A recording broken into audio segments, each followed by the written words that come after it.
Barbecue to me is global barbecue.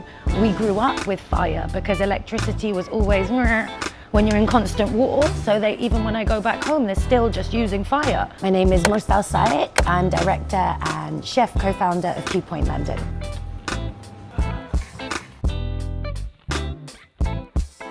What does it feel like when you're throwing those first pieces of wood on and you're watching that smoke grow? Each time, it's like a perfect experiment. Even though I have the equation, I know what I'm doing, you feel like a scientist. You know, you want to play. There's something else about being able to control your fire so much that you can cook anything on it. To know what to do with it, how to move it, and it very much blows my mind. Gone quite hot with it. I was born during the Northern Alliance civil war in Afghanistan in the 90s. Because my dad and family had fought in the other wars, been conscripted, not by choice. It meant that the Taliban particularly targeted anyone that were veterans, and so we had to leave quite abruptly, evacuate. I was evacuated to Ghorban, which is northern Afghanistan. Have the tiniest memories there. Apparently I would steal people's fruits from the farm. There was like a 100-person village farm, and I was little and I would go around stealing all of the neighbors' fruits and then taking these fruits in my dress. I was taught my lesson because I stole too many peaches one day, and while I was eating these peaches, there was like a wasp nest, and the wasps got me because I had all this sweet all over me. So you loved food even back then? Do you know what I'm saying? Well, clearly, you know, like I was going around stealing all of the fruits. And now we're gonna close this baby. When we came to the UK, I was around 8 years old, 9 years old. Right now you have Rwanda bills going on. When I came here, the Home Office actually used to throw, sounds bizarre to say, but parties, welcome parties for refugees. And I think that experience, like, it lives with me today. The word refugee is it's not an adjective, it's a verb for what happens to someone. You seek refuge, so you're just a person, a daughter, a son, a father, whatever, and something's happened to you in your life that you've had to flee. The way that we were treated, I think, has impacted how much I see myself as British and Afghan. It's come into my business, my identity. I always have the British flag and the Afghan flag. I try and represent both, because in Afghanistan I'm not Afghan, they see me as the English girl. In England, in Britain, I'm not probably English or British, so I'm like, well, I'll just merge that. Pit roasted slightly accidentally, but you're welcome. Afghan recipes are some of the oldest recipes you'll ever find. Barbecue is massive for us. We have goats in drums smoking, we have dupyoza, we have smoked chicken. The Afghan food, like, I grew up with it, I love it, it's delicious. We do British Afghan. I love a pakora, my mum's pakoras are amazing with Afghan chutney, but I love bubble and squeak, and I love the softness that it brings. Why don't we merge?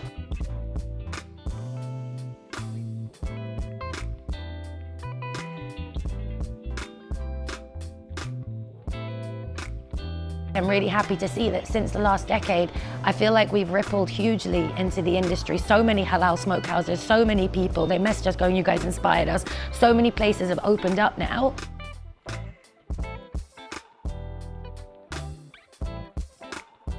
But as a chef, smoking the meat behind a barbecue, in Afghan culture, how common is that? Do you know, it's bizarre. It's in Afghan culture, women are not seen as delicate. They're very strong women, they're very fierce women. In Afghanistan, like, there's jokes that the men are afraid of the women, you know, like. So they do a large portion of the cooking, but in the street food, there's a lot of guys behind that. That should get you ready in time. In the Western world, I found that, like, I think I'm one of 3 or 4 female UK pitmasters. It's not very common. It seems to be like a big man, quite a Western man thing, guy, lots of tattoos, massive beard, barbecue. And it's become something really elevated where actually you look at it, barbecue is made for socioeconomic reasons. It's the whole concept of barbecue is, okay, we can't afford all of these things, so why don't we get these cuts of meat, cook them for ages so that they're delicious.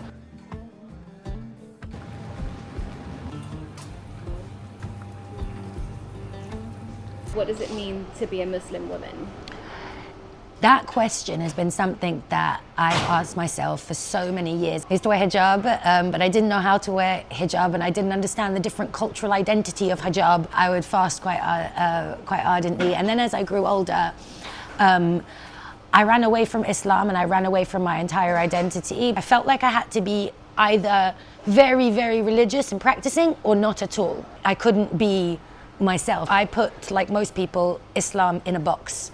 I literally put it in a small box and I stereotyped it, and I was like, if I don't fit into this box, then I'm not allowed to hold this space. Yet my entire identity, upbringing, culture, my parents, my family, mosque, like it's been so part of my growing up. It was really hard. And then I had dual identities where I'd pretend and be like, cool, I'm Muslim with my family, and then I would hide and then go out and be like, I'm just in library. No, you're not in library, you're in a rave.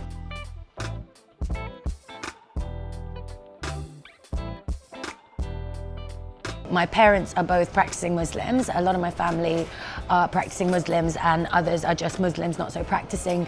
When I was younger, I remember going to Arabic school, learning Quran, and on top of that, my family are very cultural. My language is Dari, which is a dialect of Farsi. When your identities are entirely ripped away and when the Taliban are like, you and your tribe and your language of 3,500 years old does not exist. You mean nothing. We've erased your language from the national language. It means that your parents become incredibly cultural. How did it make you feel when you felt other people were trying to put you in a box and it might not have necessarily been the box you even wanted to be in? Oh, anxious, nervous. I doubted myself. I felt like I wasn't good enough as either or, and that the person that I actually was had to just stay inside, deep inside, and not upset anyone from this group. And then when I'd be, say, with really Western people, I'd be really upset that like there were certain parts of my identity that I was running away from with them, and they'd say, oh, can we call you Michelle? I'd be like, yeah, it's fine.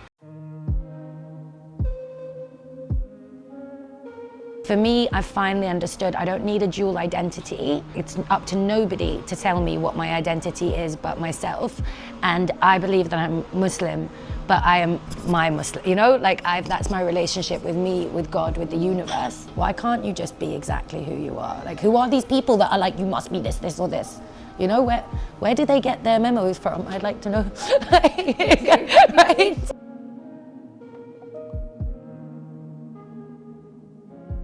Has there been a moment in your career where you felt really proud of an achievement that you've made within this world of barbecue? So last year we went to Texas to enter the World Food Championships in the live fire category.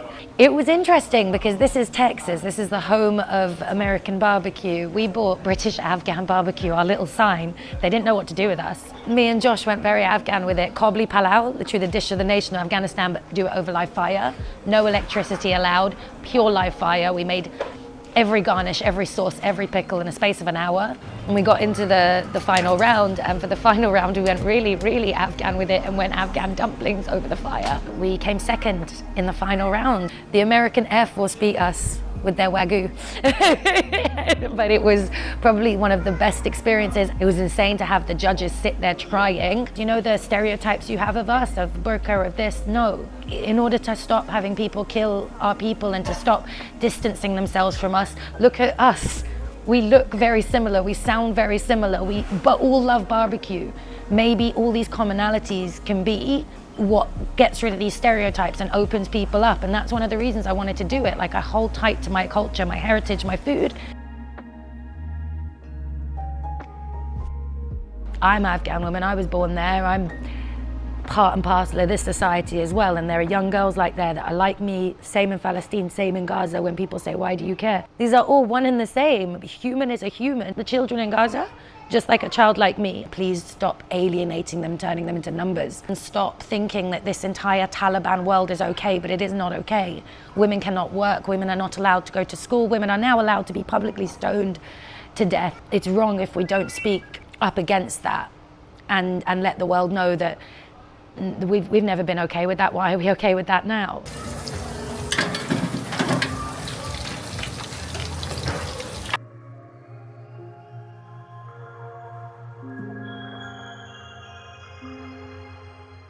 I used to run from my parents and hide my tattoos and hide my identity, and the last few years been like, hi guys, this is who I am. My dad was like, is this henna? And I was like, no. I learned that all they wanted was for me to be me, to stop lying, to stop hiding the identity. They always will have their criticisms, like this is a bit this. My mum's like, it's too smoky, but she loves my kovri palau. It's her recipes.